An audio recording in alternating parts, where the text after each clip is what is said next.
Hey guys, welcome to my lectures on chapters 15.1 to 15.4. This section is on glaciers and glaciation. I think that's how it's said. Anyways, what are glaciers? Well, glaciers are thick ice masses that are formed over hundreds or thousands of years. Uh, they originate on land from an accumulation of snow, and while we think of glaciers as these like standstill figures, these objects, they actually move, but very, very slowly. And they perform basic functions in the hydrologic cycle and rock cycle. Um, yeah, so glaciers are part of two different Earth cycles. The hydrologic cycle, basically the water cycle. When ocean water evaporates, it precipitates like rains on land, and then it flows back into the sea through the river, right? So how glaciers play into that is when there's precipitation at high elevations, water may become a part of a glacier, and then that water will eventually melt and return to the sea, and the cycle continues. And glaciers also perform the most basic function of the rock cycle. Glaciers accumulate, transport, and deposit sediments. So they're constantly accumulating, moving, and depositing just different rock materials around. So that goes into question number one. Glaciers perform functions in which two Earth cycles? That is question number one. All right, moving on. There are different types of glaciers. There's the valley or alpine glacier, and that's a relatively small glacier that is confined to a mountain valley. They can range in shape, but they're usually more long than they are wide. Here's a picture of one of them. I just stole this picture from the book. Uh, then we have ice sheets. Now, ice sheets are a large mass of this glacial ice that kind of flow out in all directions. Uh, we only have two current ice sheets in the world right now. They cover Greenland and Antarctica. Uh, 18,000 years ago, there was glacial ice that covered large parts of the world, and that time period was known as the last glacial maximum. I think it was also called, I don't know if that was considered in the Ice Age or not. I'm not 100% sure. But again, here's another picture from the book to kind of show what ice sheets look like, which are uh, essentially these giant sheets of ice across the that are these land masses, basically. Anyways, moving on. We got sea ice, which is just frozen seawater, and it's just floating ice in the sea, and it floats because it's less dense than liquid. Uh, and the area that sea ice covers kind of just ranges on the season. So, for example, there's more ice in the winter than there will be in the summer, just because it's colder during the winter. Uh, Moving on, we have ice shelves, which are these large flat masses of floating ice. They flow outward into the sea, but what makes them different than sea ice is that they are still attached to land, and that the majority of the ice is actually below the ocean's surface. So you can kind of see in this diagram here that sort of breaks it down. All that ice, sort of by the letter A, is all the ice is attached to the land and is kind of going under the surface of the water, heading out. Uh, Moving on, we have other types of glaciers. So we have ice caps, which are these massive ice that covering uplands and plateaus. Those are mainly, ice caps at the top of mountains.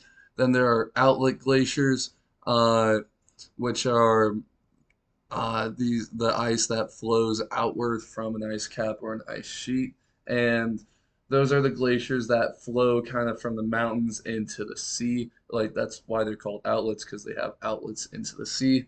Uh, then you have I think they're called Piedmont. I think that's how you pronounce it. Piedmont glaciers uh, form when valley glaciers break free from the walls of mountain valleys, and they form large sheets of ice at bases of the base of mountains. So basically when you see a large sheet of ice at the base of a mountain, it was formed from these Piedmont glaciers. Um, Anyways, moving on to the formation and the movement of glacial ice. So, glacial ice gets created through the constant recrystallization of ice. Uh, that's basically just snowfall that gets frozen time and time and again. And this recrystallized snow is called firn. That firn that's created is this sort of material that is a similar texture to sand. So it's not really like ice, it's more rough and coarse like sand. Um, Moving on to how glaciers move, there are two main ways glaciers move, and that is through plastic flow and basal slip. Not exactly sure how that one's pronounced either. Um, but plastic flow is basically just movement within the ice. You have these ice layers stacked on top of one another, and anytime there's more stress on those layers than the strength of the bond between those layers, then the layers are going to move. That's the pressure, the stress is just going to create movement. So that's internal. And then basalt slips are like when the entire chunk of a glacier just moves. Usually the lowest areas of glaciers move this way. Sometimes you see videos of like just large masses of glaciers falling off. I'm pretty sure that would fall under a basalt slip, but I'm not 100% sure. Um, Anyways, that moves into question number two. What are the main two ways that glaciers move? That is question number two. Moving on, this is just more general vocab stuff. So we have the zone of fracture, which is the upper portion of a glacier that has this really brittle ice. And in that brittle ice, you can have a bunch of crevices, which are deep cracks within the surface of a glacier. We've all kind of seen a crevice, or think about like those giant slits in mountains that people can fall into. That's at least how I picture them. Uh, Moving on, we have these different glacial zones. So these are different zones as part of the glacier. First of all, we have the zone of accumulation. That is a part of the glacier where snow accumulation and ice formation take place. So that's essentially how the glacier is adding onto itself, where all the snow is landing and the ice is being made. Then you have the equilibrium line, which is the elevation where the waste and the accumulation of glacial ice is equal. So basically, the amount of ice that the glacier is losing is equal to the amount of snow and ice it's accumulating. And then you have the zone of wastage, which is just the area of the glacier where that's just losing ice.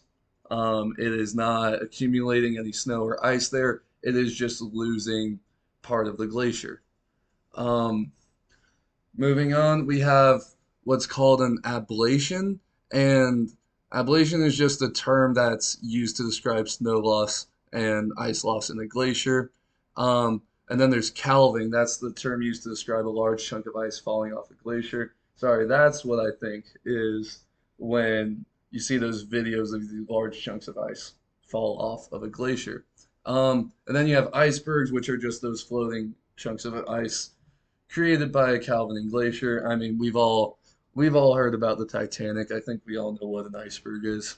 Um, Moving on, we have the glacial budget. So the glacial budget is the balance between a glacier essentially accumulating ice and snow and the loss of ice and snow. So if a glacier is balanced, meaning it is a, accumulating as much snow as it's losing, or as much snow and ice as it's losing, it's gonna stay the same size. But if you or if it's losing more snow than it's packing on, then and ice as well, then it's going to be losing size. It's going to be losing mass. So continual unbalanced glacial budgets with ice loss results in glaciers retreating. And here's a good picture of glaciers retreating. You can see how this glacier super filled up back in 1935, and then in 2013 you have this massive valley. There's little to no ice here. That is just an unbalanced glacial budget right there. That leads us to question number three. What is the glacial budget? Question number three. All right, moving on. We're going to talk about glacial erosion. And I mean, we all kind of know what erosion is. It's just uh, erosion of the sediment and erosion of the rocks. It's similar in glaciers. Uh, there are two main ways that glaciers erode uh, through two different processes. One is called plucking, and that's the process in which pieces of bedrock are lifted and incorporated into ice as a glacier flows over it.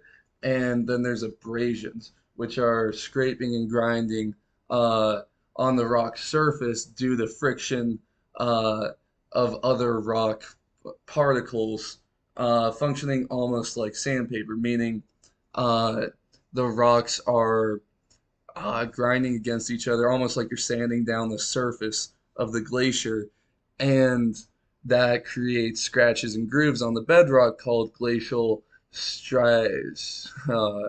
I have no clue how to pronounce that. It's striations. I honestly don't know. If you know how to pronounce that, let me know. Uh, anyways, that produces so you know how like when you sand down like a piece of wood, for example, there's a bunch of wood dust left over. Well, it's very similar in glaciers when abrasion is essentially sanding down the surface, and that little wood powder or that powder created is called rock flour. Uh, and then here's just an example. These two pictures are just examples of glacial abrasion, the sort of scratches on the surfaces of the glacier. Um, Moving on, we have the different landforms created by glacial erosion. All right, so there's going to be a lot of terms here. So strap in for a second and get used to this picture because we're going to be going back to it. So first of all, we have the glacial trough. I think that's it pronounced, and it's this deep U-shaped mountain valley created by glacial erosion. So in this picture here, we have this trough, and this is that deep U-shaped valley, right? That big primary valley created through erosion. All right. Then we have the hanging valley, and that's a valley left standing high above the main glacial trough. So again, in this picture here, you see these hanging valleys that are just elevated high above the glacial trough. Um, then we have uh, I think I have a typo there. It's supposed to say Cirques, but it says Seeks here. There's an R right here. Whoopsies.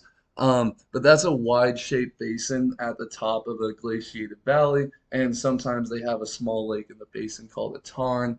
So if you see, these are like the top of the top of the valleys, and you see there's like a main basin here. So sometimes uh, through precipitation, water can get stored in there and it creates a little mini lake. Uh, then this last one, I have no clue how to pronounce it, but it's a sharp ridge separating two glaciated valleys. So if you see it in this picture, right, you have these sharp, almost peaks of the mountain that separate these valleys. All right. Moving on, we have the Horn, which are these pyramid-shaped peaks at the top of mountains. A very common one most people know is Matterhorn, and you could kind of see in this image right here, it's that sort of pyramid shape at the peak of a mountain. Um, then you have the Rocher Moutonnet. They got some tough words for glaciers. I'm gonna be honest with you guys. Um, but this is essentially asymmetrical bedrock generated from plucking and glacial, glacial abrasion. And you could kind of see uh, in these pictures, where are they? Oh no, my fault. They are not mentioned in the pictures. But anyways, we also have fjords, which are these steep inlets into the sea created from a partially submerged glacial trough.